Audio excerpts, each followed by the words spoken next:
When I picked up the phone to call my daughter Jessica and ask if she needed any help with Christmas dinner preparations, my hand trembled slightly.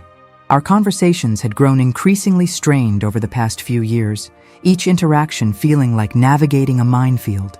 I'd spent the morning staring at her photograph on my mantle, Jessica at her college graduation, her smile bright with promise and possibility, my arm around her shoulders. We looked happy then, connected in a way that had somehow slipped through our fingers with each passing year. The phone rang 4 times before someone answered.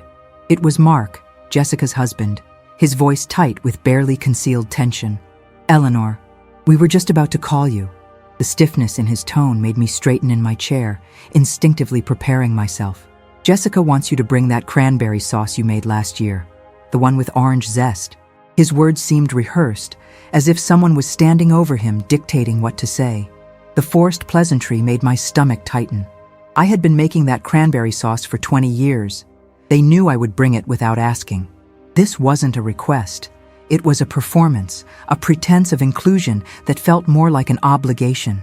"Of course, I've already prepared it," I replied, trying to keep my voice light, though disappointment had already settled deep in my chest.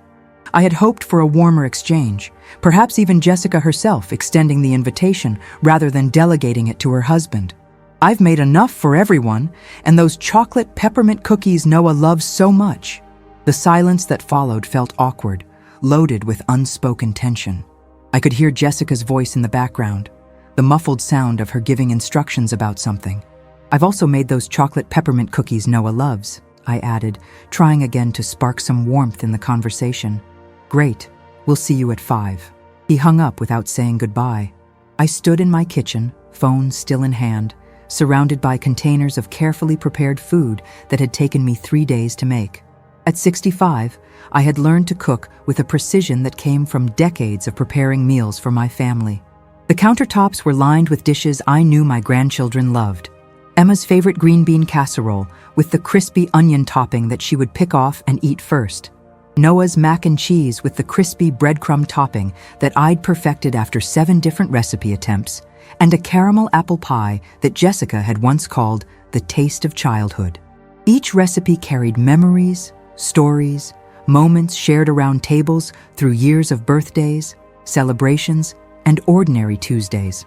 The snow had started to fall outside my kitchen window, dusting the streets of our Boston suburb with a thin white blanket. I moved to the window, watching as the flakes grew larger, more insistent. It reminded me of the snowstorm 30 years ago when Jessica was just 8, and we'd lost power on Christmas Eve. We'd built a fort of blankets in the living room, lit candles for light, and read stories until she fell asleep in my arms. That night, I'd felt like the most important person in her world, her protector and comfort. The memory squeezed my heart with a bittersweet ache. I carefully packed each container into insulated carriers to keep them warm during the short drive to Jessica's house. My Christmas presents for the family were wrapped in paper I'd chosen specifically for each person. Dinosaurs for 8-year-old Noah, who was obsessed with paleontology and dreamed of becoming a dinosaur scientist. Geometric patterns in teal and purple for 12-year-old Emma, who had recently redecorated her room in those colors. And elegant silver with a subtle pattern for Jessica and Mark. I'd spent weeks knitting scarves for each of them, choosing yarns that matched their winter coats. A rich burgundy for Jessica, charcoal gray for Mark, vibrant blue for Emma, and forest green for Noah. I had also tucked small special gifts into each package. A first edition copy of Little Women for Jessica that I'd found at a rare bookshop and saved for 6 months to afford, remembering how we'd read it together when she was Emma's age. A vintage pocket watch for Mark that had belonged to my father. Delicate watercolor pencils for Emma who showed such artistic promise. And a real fossil for Noah, a small ammonite that the museum curator friend had helped me authenticate. I checked my appearance in the hallway mirror before leaving. My silver hair neatly styled in a soft bob that my hairdresser assured me was flattering for my face shape, a touch of coral lipstick, and the emerald green cashmere sweater Jessica had given me 2 Christmases ago. I wanted her to see that I valued her gift, that I treasured the things she gave me. Perhaps it would remind her of a time when our relationship had been simpler, warmer, when she still took pride in making me happy rather than finding subtle ways to diminish me.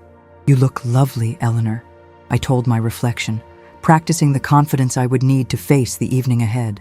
The woman in the mirror looked back at me with anxious eyes that belied the smile I'd fixed on my lips.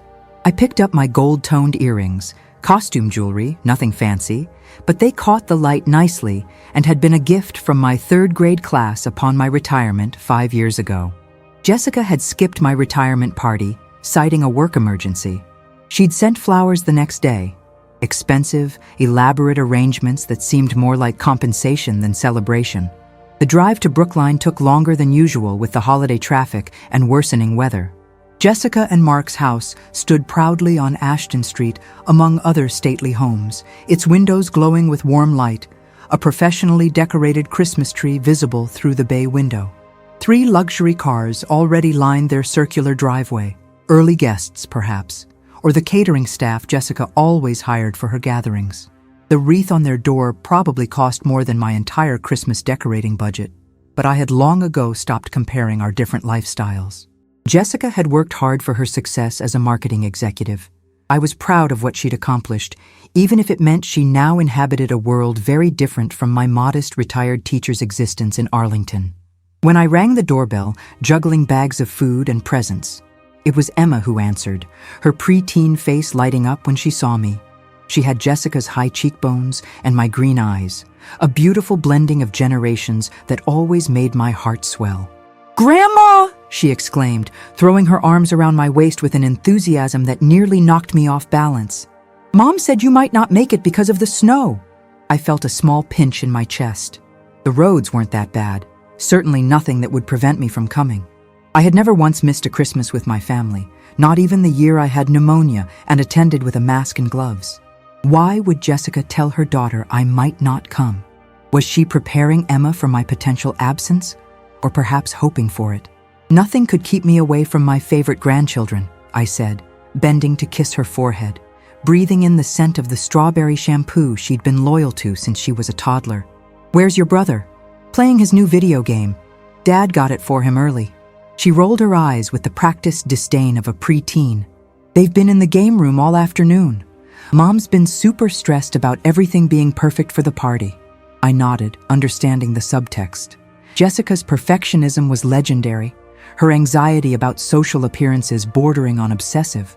It had been building over the years as she climbed the corporate ladder, each promotion bringing more pressure to maintain a certain image, to reflect success in every aspect of her life. I often wondered if I had somehow contributed to this during her childhood.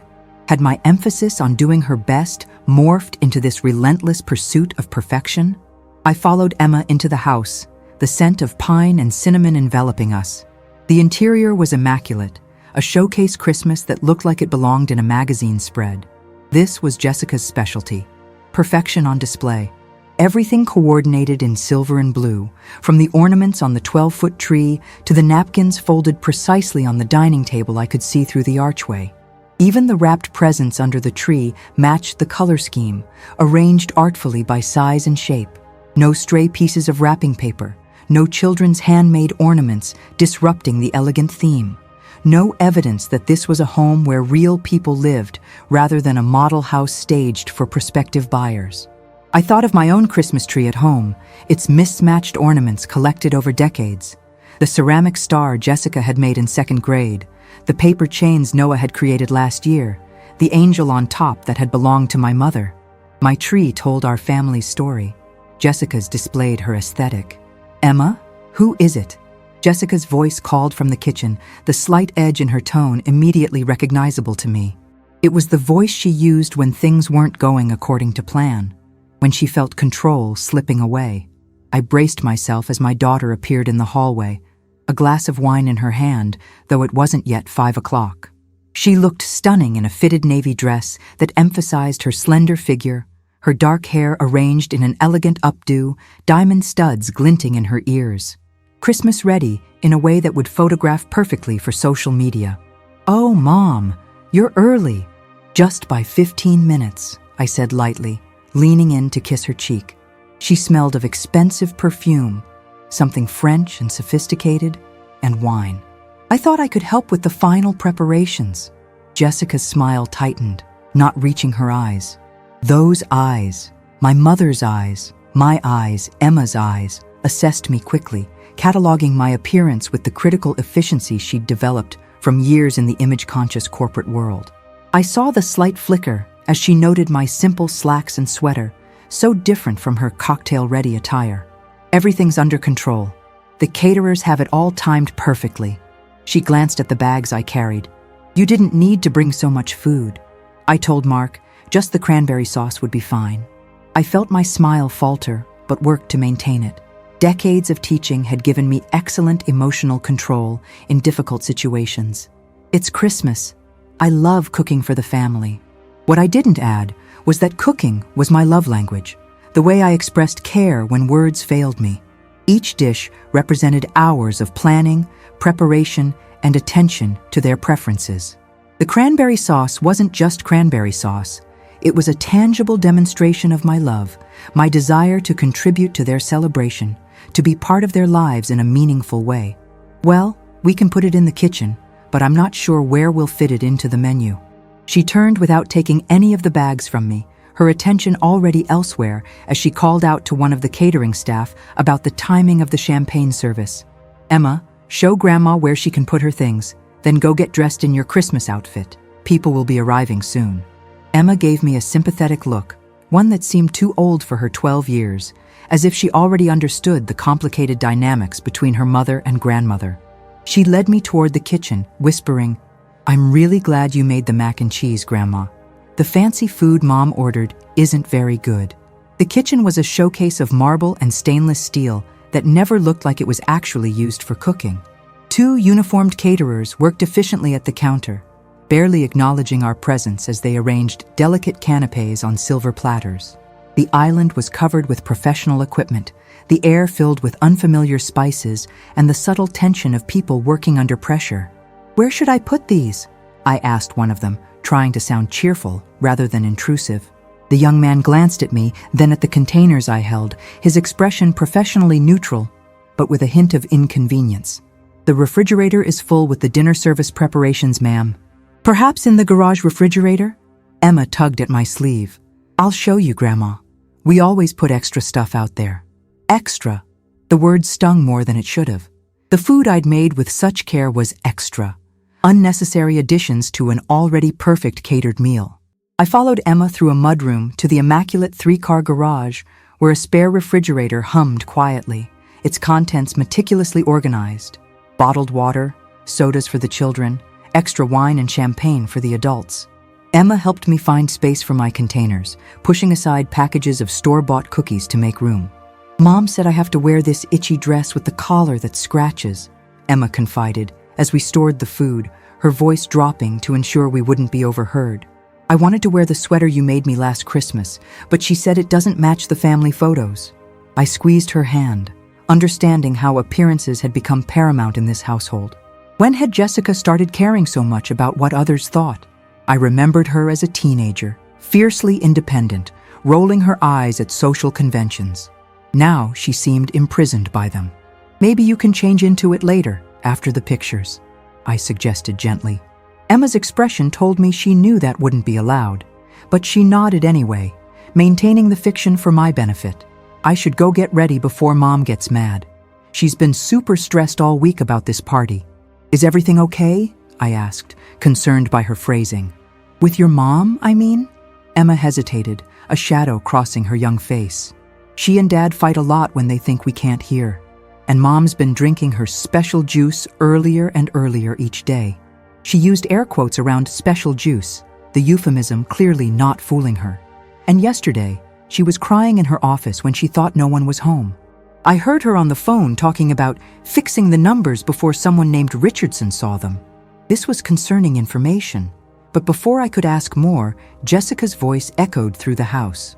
Emma, where are you? Mrs. Phillips needs to fix your hair. Coming, Emma called back, giving me an apologetic look before dashing away, leaving me alone in the garage surrounded by luxury cars and the faint smell of motor oil mingled with the scent of my home cooking, now relegated to the secondary space. I returned to the kitchen alone, my thoughts troubled by Emma's revelations. Jessica drinking earlier in the day, crying in her office, mysterious phone conversations about fixing numbers. These weren't the behaviors of the confident, successful daughter I thought I knew. I made a mental note to find a moment to speak with Jessica privately during the evening to check if she needed support rather than judgment. After helping the caterers move a few things, despite their polite resistance to my assistance, I made my way to the living room and set my presence under the tree where a collection of beautifully wrapped packages with designer paper and professional bows made my hand-wrapped gifts look homemade and quaint. I noticed all the other packages had color-coordinated wrapping that matched the tree's decorative scheme, the silver and blue theme extending to every detail. My dinosaur paper for Noah and geometric patterns for Emma stood out like sore thumbs among the sophisticated uniformity. I picked up a small crystal reindeer from the mantel, admiring its craftsmanship. "That's Swarovski," came a voice behind me. I turned to see Mark standing in the doorway, dressed in an expensive-looking gray suit, a glass of amber liquid in his hand. He'd always been handsome in a conventional way, tall, with the kind of features that aged well, his dark hair now lightly threaded with distinguished silver at the temples. "Jessica collects them. That one was about $400. I carefully replaced the figurine, suddenly aware of my own weathered hands against the pristine crystal. "It's beautiful," I said, searching for something to connect with my son-in-law. We'd never been close, our relationship cordial but distant. He'd always treated me with a polite deference that never quite warmed into genuine affection. "How have you been, Mark? Jessica mentioned you've been busy with a big case." A flicker of something, annoyance, concern, crossed his face. "Did she? Interesting." His tone suggested it wasn't interesting at all, but rather unexpected. "I've been dealing with some professional complications. Nothing for you to worry about." He took a sip of his drink, his eyes drifting to the window. "The snow's really coming down. We might have some cancellations." "I'm sure it will be lovely regardless," I offered. "The house looks beautiful." "Jessica insists on perfection," he said, a weariness in his voice that seemed deeper than mere holiday fatigue. "No matter what the cost." The words carried a weight that suggested he wasn't just talking about the decorations. The doorbell rang, and the house quickly began to fill with guests. Couples in expensive holiday attire, carrying bottles of champagne and small, elegantly wrapped packages. The women wore cocktail dresses that probably cost more than my monthly pension, their jewelry catching the light as they air-kissed Jessica and handed their designer coats to a young woman hired specifically to manage the coat check. The men were in tailored suits, their handshakes firm as they greeted Mark, their conversations immediately turning to investments, property values, and year-end bonuses. I recognized some of Jessica's friends from previous gatherings: Stephanie, her college roommate who now ran a successful public relations firm; David and Michael, the couple who owned an art gallery in the South End; Vanessa, her colleague from the marketing firm, who always looked at me with barely concealed pity. There were several of Mark's colleagues from his law firm, their wives forming a tight circle near the fireplace, their laughter a touch too loud, their gestures a touch too animated, as if performing their enjoyment rather than experiencing it. I circulated awkwardly, feeling increasingly out of place in a party that seemed more business networking event than family Christmas. My attempts at conversation were met with polite but brief responses before my conversation partners drifted away to more advantageous social connections. I found myself standing alone near the bar, watching as Jessica moved effortlessly through the crowd. Her social grace, a skill I'd always admired, but never mastered. "White wine, please," I said to the bartender, a young man with a carefully trimmed beard who couldn't have been much older than 25. "Just a small glass." "The Sancerre or the Chablis?" he asked, gesturing to 2 bottles. I had no idea what the difference was, my wine knowledge extending only to red and white, with occasional ventures into rosé territory. "Whichever is less dry," I said, hoping that was a reasonable request. He nodded and poured me a glass of something, which I accepted with a grateful smile. I took a small sip. It was crisp and pleasant, probably expensive like everything else in this house. I remembered when Jessica was in college, how we would split a $10 bottle of wine when she came home for the holidays, giggling together on the couch as we watched old Christmas movies. Now, The wine in my hand likely cost more than those entire evenings had. Noah finally emerged from the game room, giving me a quick but genuine hug before being whisked away by Jessica to greet important guests, his navy blazer and pressed khakis making him look older than his 8 years. I watched as he dutifully shook hands with Mark's senior partner, answering questions about school with rehearsed responses. When had my grandson become such a polished performer? I missed the Noah who would run to me with scraped knees and wild stories, whose enthusiasm couldn't be contained by social conventions. Mark nodded to me from across the room, but remained engaged with a silver-haired man I recognized as a senior partner at his firm.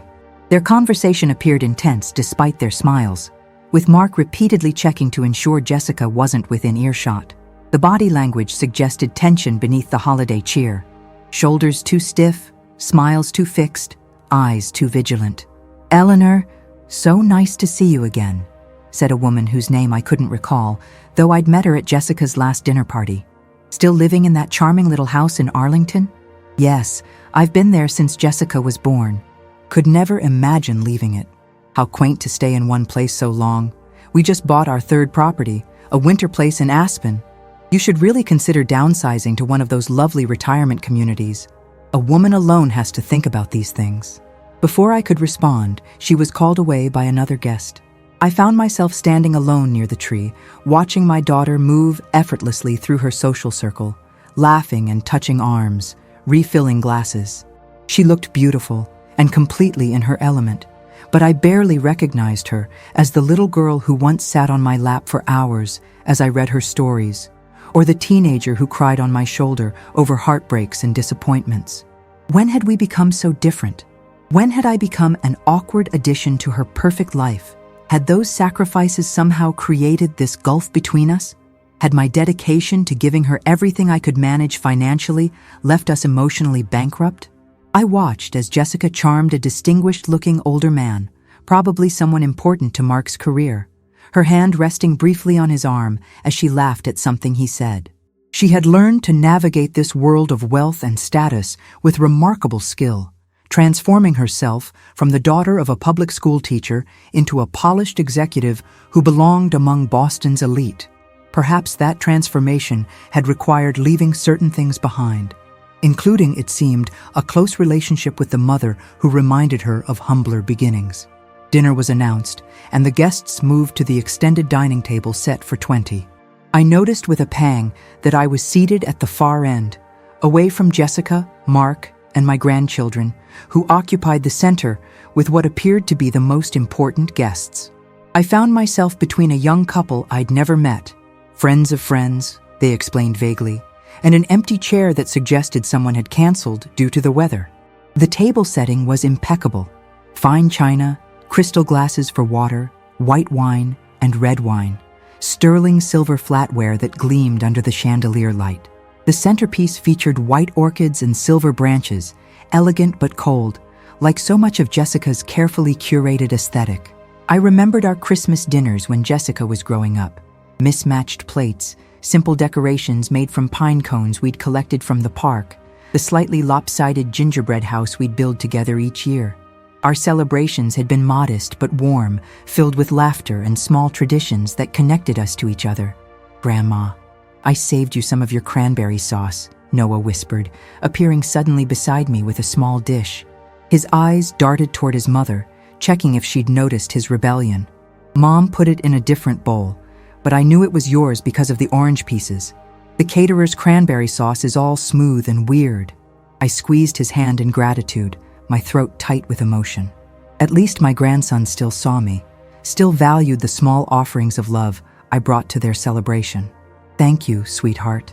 That was very thoughtful of you. Your mac and cheese is still in the garage," he confided quietly.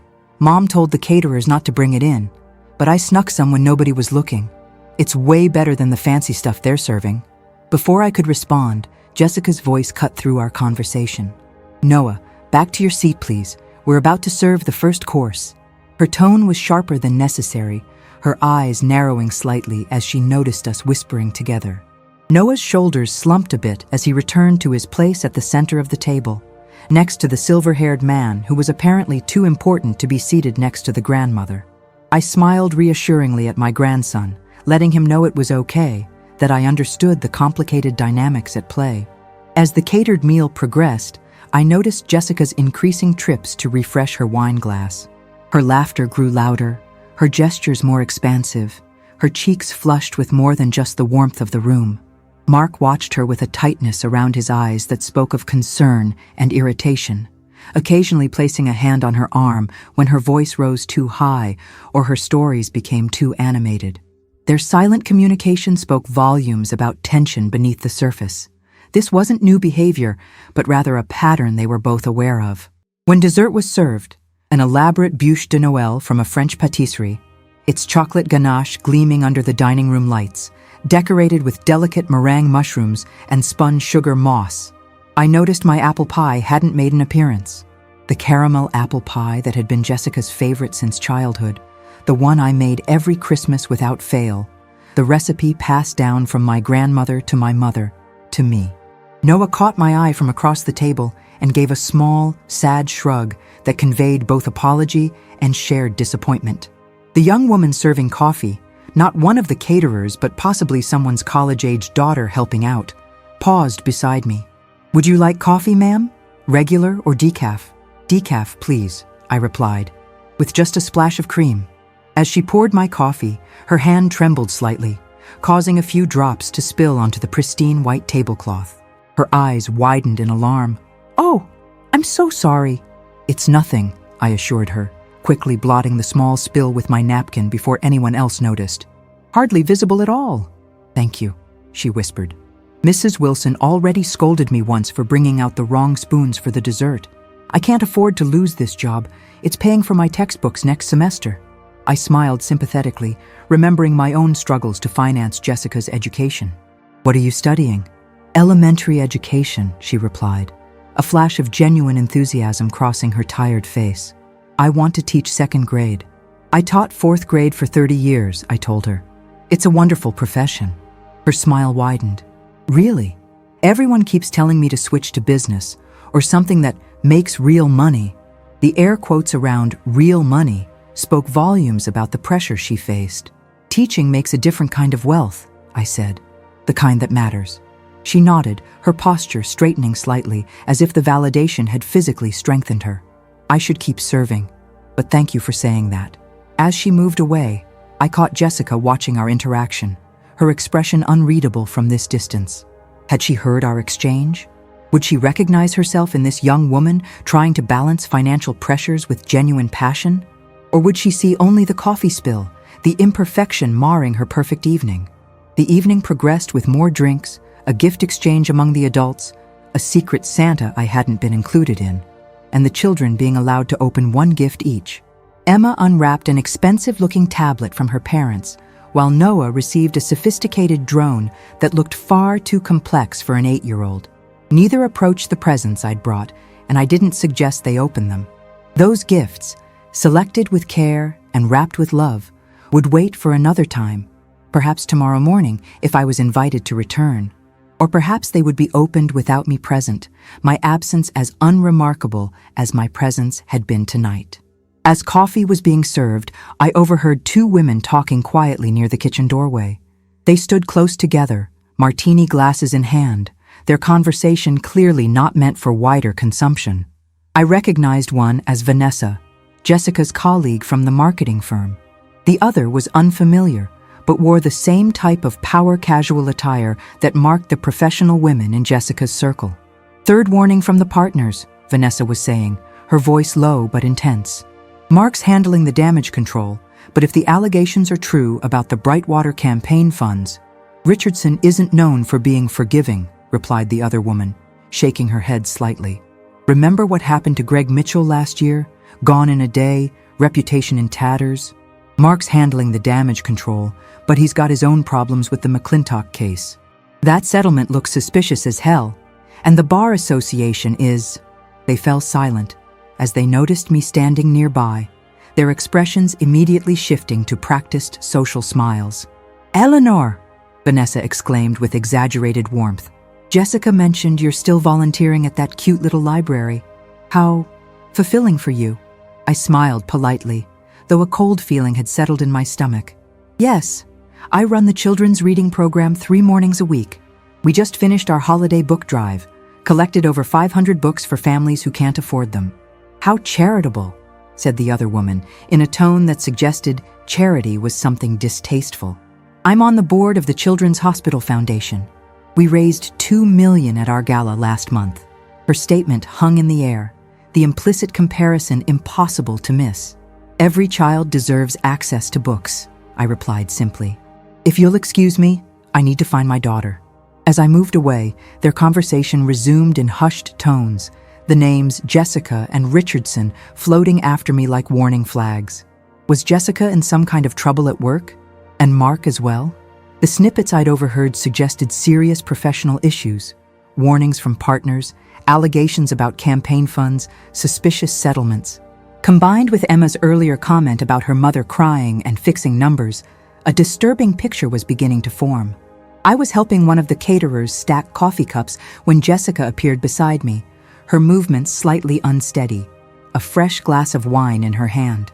The professional mask she'd maintained earlier was slipping, her carefully applied makeup beginning to show signs of wear, her eyes overly bright in a way that suggested she'd passed the boundary from socially lubricated to genuinely intoxicated.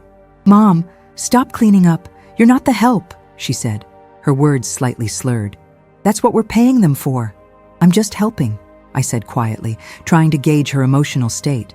Up close, I could see the strain beneath her polished surface, the slight tremor in her hand, the tension in her jaw, the way her eyes couldn't quite focus properly.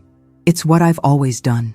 Jessica rolled her eyes dramatically, the gesture reminiscent of her teenage self, but lacking the playful quality it once had. Now it seemed bitter, almost angry. "Yes, we all know how helpful you are. The perfect mother, always reminding everyone how much you sacrifice." I felt heat rise in my face, surprised by the sudden hostility. "Jessica, that's not fair. I've never—" "Fair?" Her voice rose slightly, drawing glances from nearby guests. "You want to talk about fair? Is it fair that I have to justify bringing my mother to Christmas dinner to my friends? Is it fair that I have to explain why you bring all this unnecessary food when we have professional caterers? Is it fair that every time you visit, you make some comment about how hard you work to give me opportunities, as if I'm supposed to spend my entire life feeling guilty and indebted to you?" I stood stunned, the coffee cup in my hand suddenly feeling very fragile, like my composure. "I don't recall ever saying anything like that." "You don't have to say it," she hissed, leaning closer. "It's in everything you do. The way you look at our house, our friends, our lifestyle. Always judging. Always implying we're shallow and materialistic compared to your noble teaching career and volunteer work." Mark appeared at her side, his hand on her arm. "Jess, let's take a minute. You've had a lot to drink." His voice was low, controlled, but with an edge of panic, his eyes darting around to see who might be witnessing this scene. She shook him off, wine sloshing dangerously close to the rim of her glass. "I'm fine. I'm just tired of pretending." She turned back to me, her eyes hard in a way I'd never seen before. "Do you know how embarrassing it is to have you show up with your little Tupperware containers and homemade presents? Everyone here gave to charity in lieu of physical gifts. It's tacky, Mom." Each word felt like a physical blow. Tacky, embarrassing, unnecessary. Was this truly how my daughter saw me? As an embarrassing relic from a past she'd rather forget, a walking reminder of the modest circumstances she'd worked so hard to escape? The room had grown quieter, guests pretending not to listen but clearly aware of the confrontation. Emma and Noah stood frozen in the doorway, their eyes wide with distress. Emma had her arm protectively around her younger brother, a gesture that spoke volumes about how often they'd witnessed scenes like this. "I think you've had too much to drink," I said softly, fighting to keep my voice steady. "We can talk about this another time." "No, let's talk about it now," Jessica continued, her voice rising further, a reckless quality to her words, as if some internal dam had broken. "Let's talk about how you smother me and the kids with your constant need for attention. Let's talk about how you never supported my career because you were too busy playing the martyr single mom. Let's talk about how you make Emma and Noah feel guilty for enjoying the life Mark and I have worked so hard to give them." Shocked murmurs rippled through the room. Several guests discreetly began gathering their belongings, sensing that the evening had taken an irrecoverable turn.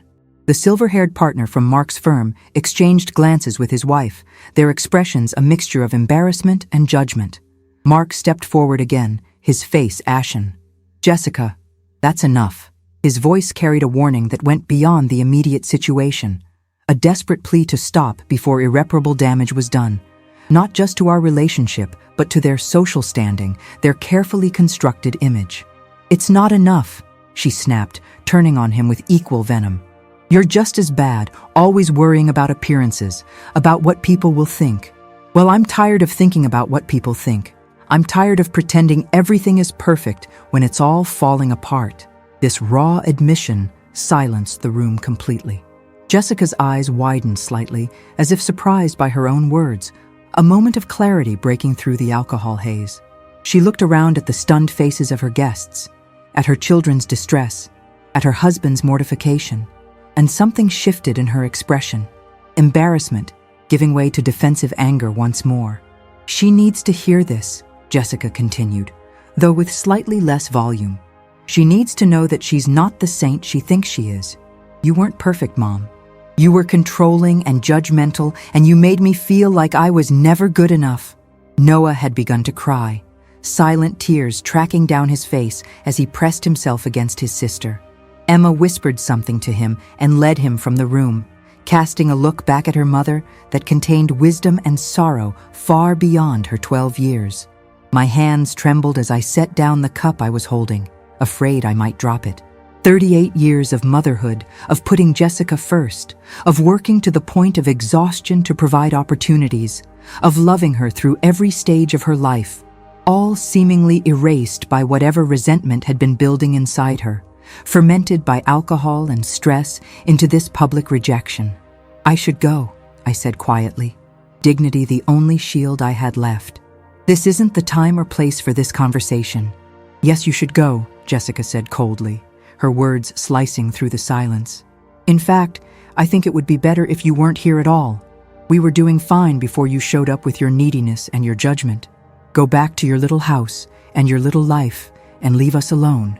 A terrible silence fell over the room. Mark stared at his wife in apparent shock, while several guests looked away in embarrassment, suddenly fascinated by the pattern on the carpet or the ice in their drinks.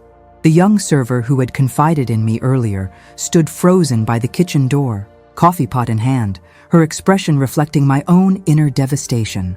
I took a deep breath, calling on reserves of composure developed through decades of managing classrooms full of unpredictable children and navigating parent-teacher conferences with hostile, defensive parents.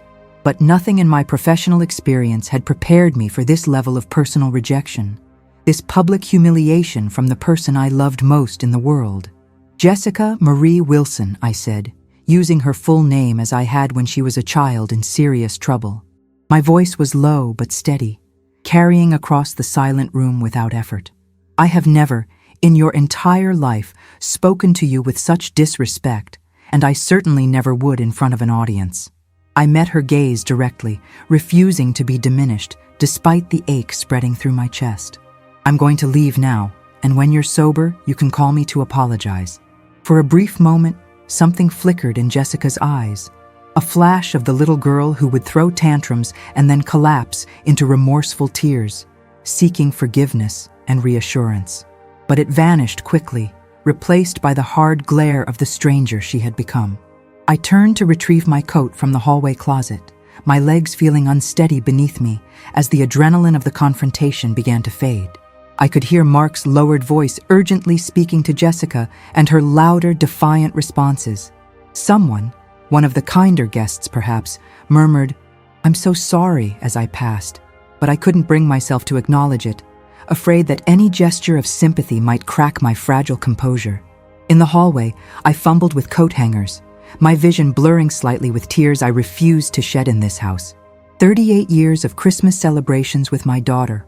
From her first Christmas as a red-faced newborn, to her teenage years when she'd roll her eyes but still get excited about stockings, through her college years when she'd come home exhausted from finals but still help decorate the tree. All those memories, those traditions, that connection. Had it all been leading to this moment of rejection? Had I somehow failed so completely as a mother that my presence at Christmas had become an unwelcome obligation rather than a cherished tradition? As I pulled on my coat, Emma and Noah appeared at the bottom of the stairs. "Grandma, don't go," Emma pleaded, tears in her eyes. I knelt to embrace them both. "It's okay, my loves. Mom's just had a difficult day and too much to drink. I'll see you soon, I promise." "Take this," Noah whispered, pressing a small container into my hands. "I saved some dinner for you. Mom didn't let them put out your food." My heart breaking, I kissed them both and stepped out into the snowy night, the sound of Jessica's angry voice still audible behind me. As I carefully drove home through the thickening snow, tears blurred my vision. This was the first Christmas Eve in 38 years that I wouldn't be waking up to my daughter's face on Christmas morning. My house felt desperately empty when I returned, the single lamp I'd left on creating a small pool of light in the darkness. The Christmas tree I'd decorated stood in the corner, presents for Jessica and her family beneath it. I hung my coat and sat heavily on the sofa, still clutching the container Noah had pressed into my hands. Opening it, I found a small portion of turkey, potatoes, and a generous serving of my own cranberry sauce. A child's act of love and rebellion. The tears I'd been holding back finally spilled over, and I wept silently in my empty house on Christmas Eve. As the weight of what had happened settled over me, my thoughts traveled back through the years, to Jessica's childhood in this very house, to the countless sacrifices I'd made as a single mother after her father left when she was just 5. I remembered working 2 jobs to ensure she had dance lessons and summer camps, the nights spent helping with homework after my own exhausting days teaching other people's children. I thought of the college tuition that had drained my savings, the unwavering support I'd given her through every life choice, even when I didn't understand or agree. Where had it gone so wrong? When had my bright, loving daughter transformed into this cold, status-conscious woman who could humiliate her mother in front of her friends? Had I somehow failed her, despite giving everything I had? The phone rang, startling me from my thoughts. I checked the caller ID, hoping against hope to see Jessica's name. But it was my sister Barbara calling from Chicago. "Merry Christmas Eve, Ellie. Are you at Jessica's?" I tried her house first. I couldn't bring myself to lie. "No, I'm home. There was an incident. Jessica had too much to drink and asked me to leave." The silence on the other end spoke volumes. Barbara had witnessed the growing distance between my daughter and me over recent years. "Oh, Ellie, I'm so sorry. What happened?" As I recounted the evening's humiliation, my sister listened without interrupting. When I finished, her sigh carried years of concern. "Ellie, this isn't just about tonight. Jessica's behavior has been getting worse for years, and you've been making excuses for her. Remember Thanksgiving when she forgot to set a place for you until you arrived? Or Emma's birthday when she introduced you to her friends as her former nanny as some kind of joke? She was just being silly." "No, she was being cruel," Barbara cut in firmly. "And you've allowed it because you're so afraid of losing her completely. But honey, look at what happened tonight. You've been giving and she just takes and takes until there's nothing left, and then she blames you for not having more to give." Her words struck a painful chord. Had I been enabling Jessica's poor treatment of me? Had my fear of confrontation, my desperate desire to remain close to my grandchildren, turned me into a doormat? "I don't know what to do," I admitted, my voice small. "For tonight, you need to take care of yourself. Eat something. Try to get some sleep. And tomorrow, start thinking about what boundaries you need with Jessica going forward. You deserve respect, Ellie, especially from your own daughter." After we hung up, I forced myself to eat a few bites of the food Noah had saved for me. My phone pinged with a text message. Emma, using her mother's phone. "Grandma, I'm sorry about Mom. Noah and I love you. Merry Christmas." Those simple words from my granddaughter gave me the strength to make it through the night. I replied with a heart emoji, not trusting myself with words that Jessica might see. Sleep eluded me as I lay in bed, listening to the wind rattling the windows. Around midnight, my phone pinged again with a number I didn't recognize. The text simply read, "Keep your phone on. You'll be needed." No signature, no explanation. I stared at it, puzzled and slightly alarmed, but exhaustion eventually pulled me into a restless sleep. Christmas morning dawned clear and bright, sunlight reflecting blindingly off the snow-covered landscape. For the first time in decades, I woke to a quiet house on Christmas Day. No excited grandchildren, no smell of coffee brewing, no Christmas music playing. The silence felt oppressive, heavy with absence. I made myself a cup of tea and sat by the window, watching the neighborhood children emerge to test new sleds and throw snowballs. My phone remained silent. No call from Jessica, no updates from my grandchildren. The mysterious text from last night lingered in my mind, but as morning turned to afternoon with no further communication, I began to think it had been sent to me by mistake. Around noon, my doorbell rang. For a fleeting moment, I hoped it might be Jessica and her family coming to reconcile.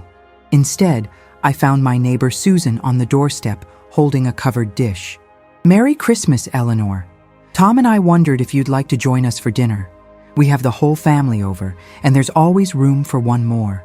Susan had been my neighbor for 15 years, a kind woman who had always included me in her thoughts. Looking at her hopeful face, I realized I had a choice.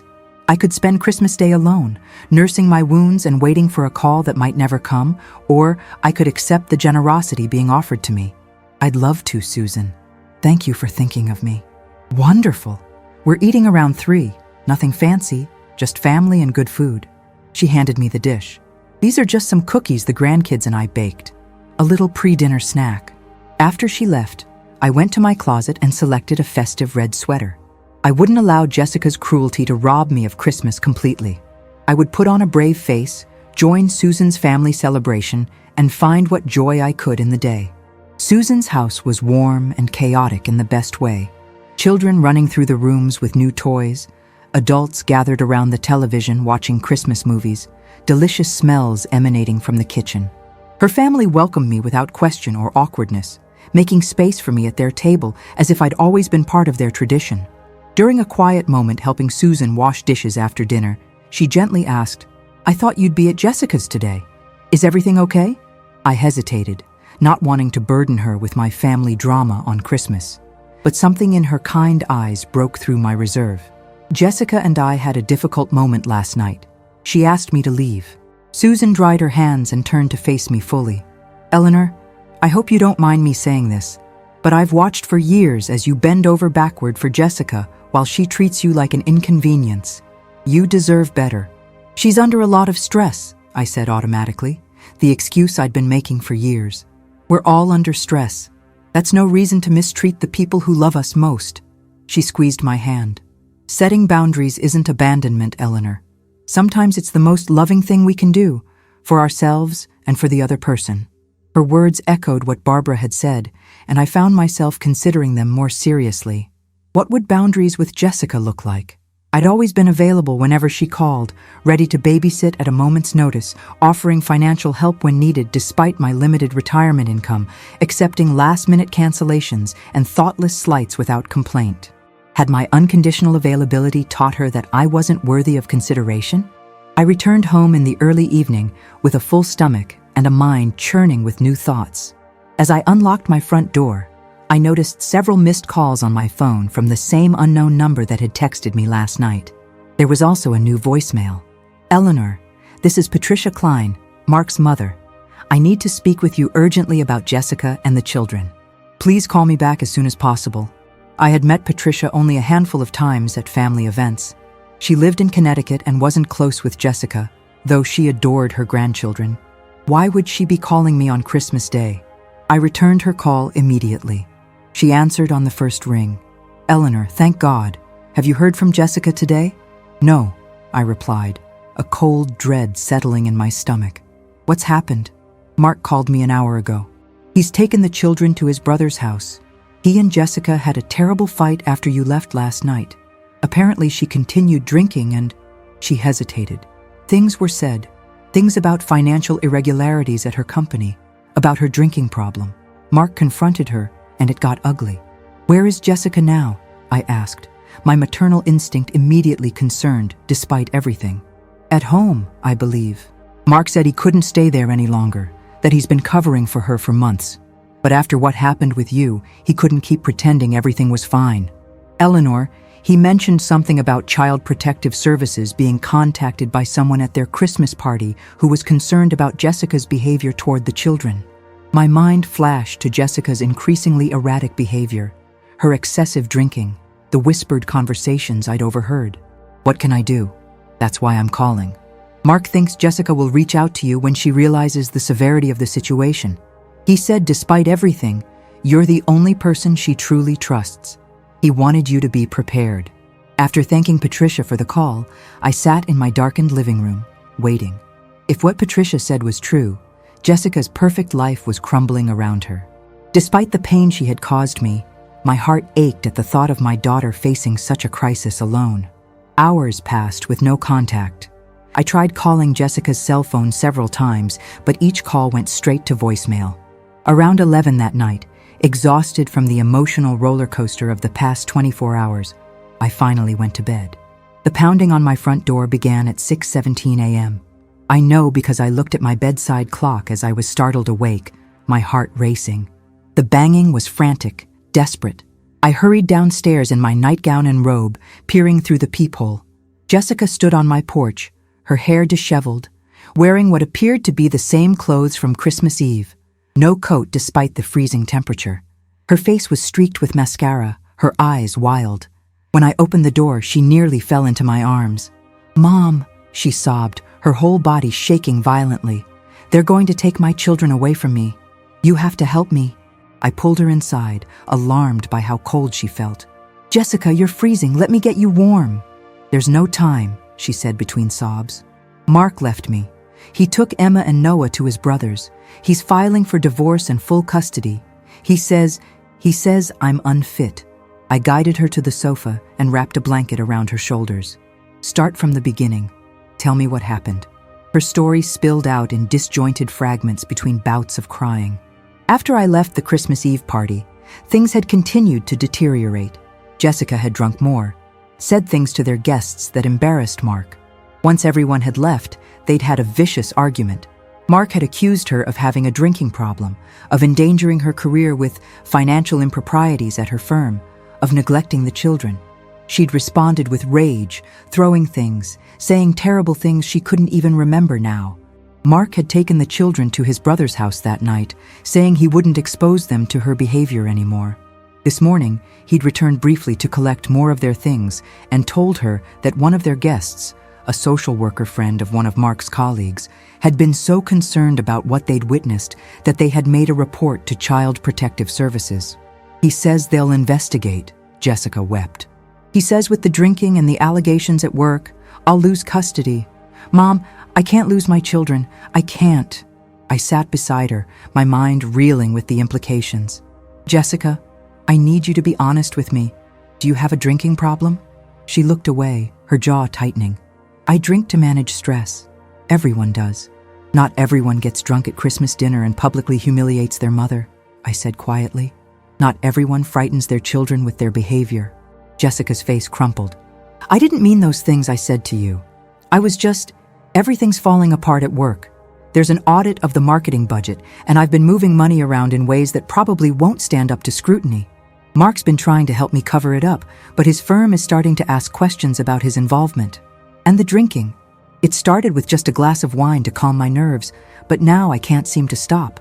My daughter was in serious trouble, professionally, legally, personally. The perfect life she had constructed was built on increasingly unstable ground, and now it was collapsing. "What do you need from me?" I asked, though I already knew. "They'll be looking for a stable environment for the children during the investigation. If they're with me, they'll see. They'll see I'm not okay right now. If they're with Mark, his family will convince them I'm a monster." She grabbed my hands, her grip painfully tight. "They need to be with you. You're their grandmother. You have a stable home. You can take them temporarily while I get help. The courts will see that as responsible, as putting their needs first." It was the first sensible thing she'd said, but I couldn't help remembering her words from Christmas Eve. How embarrassing I was, how tacky my home and gifts were compared to their lifestyle. How quickly that had changed when she needed something from me. "Jessica, I need you to understand something," I said, holding her gaze steadily. "If I do this, if I take Emma and Noah while you get your life in order, There will be conditions. Her desperation was palpable. Anything. I'll do anything. First, you need professional help for the drinking and whatever else is going on. Real help, not just promises.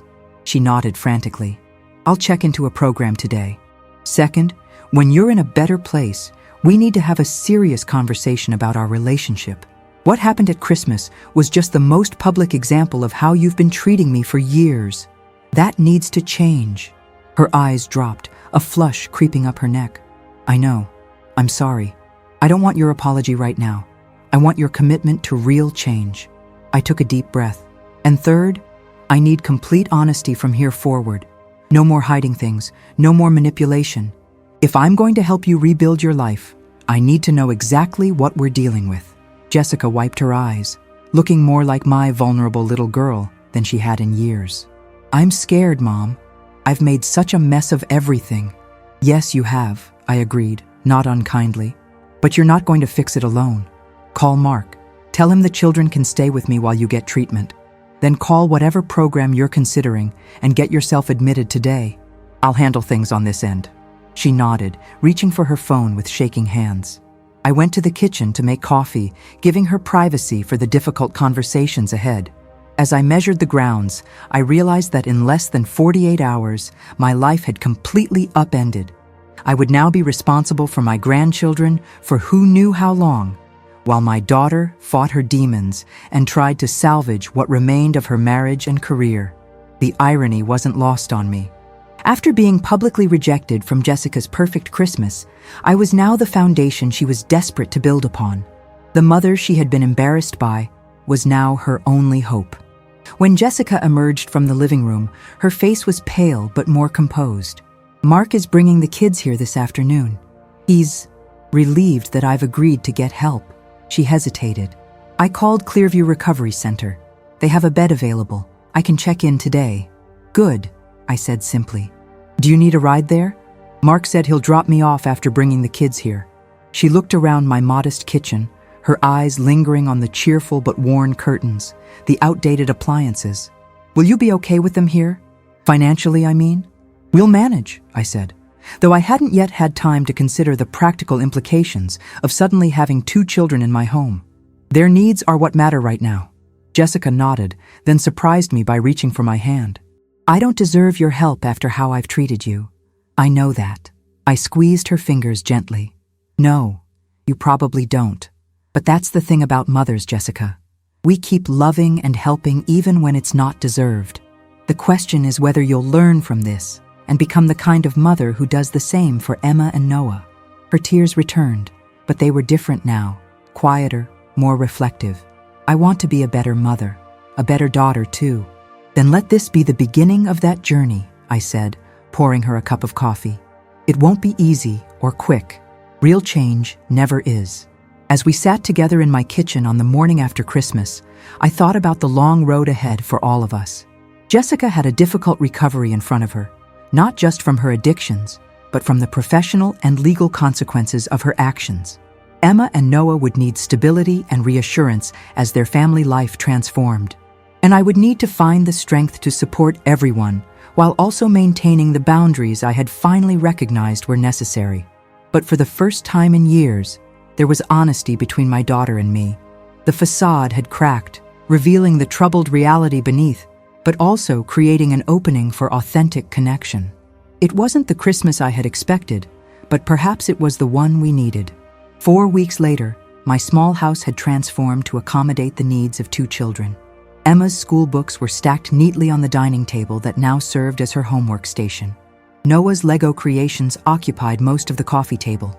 The refrigerator was covered with their artwork and school notices, and the quiet routine of my retired life had given way to the beautiful chaos of school runs, soccer practice, and bedtime stories. Jessica called from the recovery center every other day to speak with the children. The conversations were sometimes awkward, sometimes tearful, but increasingly honest. She had completed the detox phase and was now deeply engaged in therapy, uncovering the roots of her addictions and destructive behaviors. The legal issues at her workplace were being addressed through her lawyer, with the possibility of financial restitution rather than criminal charges if she cooperated fully with the investigation. Mark visited the children regularly, his initial anger toward Jessica gradually softening as he saw her genuine efforts to change. The divorce proceedings continued, but discussions of custody had become less adversarial, as both parents recognized the importance of stability for Emma and Noah. The children were remarkably resilient, adapting to life in my smaller home with fewer luxuries but perhaps more attention and consistency than they had known in recent years. Emma had confided that her mother had been different for a long time, more irritable, often absent even when physically present, sometimes scary in her anger, or overly affectionate in a way that felt uncomfortable. Noah had been having trouble at school that no one had noticed, his gentle nature making him a target for bullies, while his parents were too absorbed in their own drama to see his struggles. In my home, they found routine, clear expectations, and unconditional love. We baked cookies together, built snow forts in the backyard, and had long conversations about their feelings regarding their parents' situation. I was careful never to speak ill of Jessica or Mark, but I also didn't sugarcoat the reality that their mother was sick and working hard to get better. One evening, as I tucked Noah into bed in the small guest room that was now his, he asked, "Grandma, are you mad at Mom for the mean things she said at Christmas?" I considered my answer carefully. I was hurt by those words, yes, but I understand that your mom was in a lot of pain herself and not making good choices. Part of growing up is learning that people we love can make mistakes and still be worthy of love. He nodded thoughtfully. Mom told me on the phone that she's learning how to say sorry and really mean it. She said sorry to me for scaring me at Christmas. That's a very important thing to learn, I agreed, and it takes courage to apologize sincerely. I think she's getting braver then, he said sleepily. I kissed his forehead and turned out the light, reflecting on his simple but profound observation. Jessica was indeed showing a kind of courage I hadn't seen in her for years. The courage to face her failures and weaknesses without the numbing buffer of alcohol or the distractions of material success. The following Sunday, I took the children to visit Jessica at the recovery center. It was a pleasant facility located on several acres of wooded land, with walking paths and comfortable meeting areas for families. Jessica was waiting for us in the visitors' lounge, her appearance markedly different from the last time I'd seen her. The designer clothes and perfect makeup were gone, replaced by simple jeans and a sweater. Her face clean and clear, her eyes bright and present in a way they hadn't been in too long. She embraced her children tightly, then turned to me with a hesitant smile. "Thank you for bringing them, Mom." The children chatted excitedly about their week, Emma's science project, Noah's basketball game. Jessica listened attentively, asking questions that showed she was genuinely engaged. After a while, a counselor came to take the children on a tour of the grounds with other visiting families, giving Jessica and me a chance to talk. "My therapist says I need to make amends as part of my recovery," Jessica began once we were alone. "But she also says those amends need to be sincere, not just checking boxes." She met my eyes directly. "I've been working on understanding why I treated you the way I did for so long." I waited, giving her the space to continue. "I think I resented you for making so many sacrifices for me growing up. It made me feel guilty, like I always owed you something I couldn't repay. And then when I became successful, I needed to believe it was all because of my own efforts, not because of the foundation you gave me." She twisted her hands in her lap. "So I started minimizing your role in my life, pushing you away, treating you like you were less than. It was easier than acknowledging how much I still needed you." Her insight surprised me. "That's very self-aware, Jessica. 6 hours of therapy a week will do that," she said with a small smile. "But Mom, I want you to know, I am truly sorry for how I've treated you, not just at Christmas, but for years. You deserved so much better from me." "Yes, I did," I agreed quietly. "And going forward, I'll expect better." She nodded seriously. "I understand. I'm learning about healthy boundaries here, about how relationships need mutual respect to thrive." We talked for another hour about practical matters, her treatment progress, the ongoing situation with her job, the children's adjustment to living with me. As we spoke, I realized we were communicating more honestly than we had in years, perhaps ever as adults. The crisis had stripped away the pretense and performance that had characterized our relationship for so long. When it was time to leave, Jessica hugged me tightly. "Thank you for not giving up on me, even when I gave you every reason to," she whispered. That's what love looks like, Jessica, I replied. Not perfect Christmas decorations or expensive gifts, but showing up when it matters most. As I drove the children home, I reflected on the strange journey that had brought us here. Just over a month ago, I had been expelled from my daughter's Christmas celebration, deemed not special enough to be included in her perfect life. Now that perfect life had shattered, revealing both the darkness she had been hiding and the possibility of something more authentic emerging from the wreckage. There would be many more challenges ahead. Jessica's ongoing recovery, the legal consequences of her actions, rebuilding trust with her children and with me. But for the first time in years, we were facing those challenges with honesty rather than denial, with connection rather than performance. In the rearview mirror, I could see Emma and Noah in the back seat, their heads close together as they looked through the artwork they had made for their mother. These beautiful children, now temporarily in my care, were the unexpected gift from this painful chapter, the chance to know them more deeply, to provide stability when their world was in flux, to show them that love endures even when circumstances change. 6 months later, on a warm June evening, we gathered in my backyard for a simple celebration. Jessica had completed her inpatient treatment program and was moving to a transitional living facility while continuing outpatient therapy. The legal issues with her firm had been resolved through a settlement that allowed her to avoid criminal charges, but required significant financial restitution. Her marriage to Mark had ended, but they had established a civil co-parenting relationship focused on the children's well-being. Emma and Noah would continue living with me for the summer, with Jessica having regular visitation as she established her new life in a modest apartment near my home. It was a far cry from the luxurious existence they had known, but there was a genuineness to our family connections now that had been missing in the picture-perfect version.